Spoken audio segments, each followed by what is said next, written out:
দেখো বাবু একদম তোমার মতো হয়েছে। আমার ছেলে না একদম রাজপুত্রের মতো হয়েছে।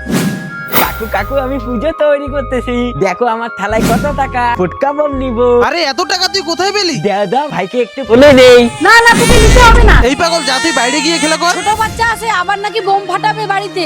পাগলকে কেন বাড়িতে রেখেছো? বের করে দাও ওকে। তুমি ওইভাবে বলো না, ওকে আমি আজকে থেকে তোকেই আমি মানুষ করব। ওর মা বাবা নেই তাই আমি ওকে মানুষ করেছিলাম। এ গুড়িয়া কিভাবে যাবো শপিং? কি করব এখন? বাবু তোর ভাইকে একটু দেখিস। হ্যাঁ হ্যাঁ হ্যাঁ কোনো জায়গায় যাবি না? হ্যাঁ আরে কি হলো আবার? গাড়ির পেট্রোল শেষ মনে হয়। জানিস কলোনিতে একটা পাগল একটা বাচ্চাকে মেরে গোটা গ্রাম ঘুরে বেড়াচ্ছে। চলো চলো বাড়ি চলো, আমি আর শপিং করতে যাব না। আমি মেরে ফেলেছি। তুমি এটা কি করলে? কাকু আমার ভাইকে দিয়ে দাও। এটা তুমি কি করলে? এটা তুমি কি করলে?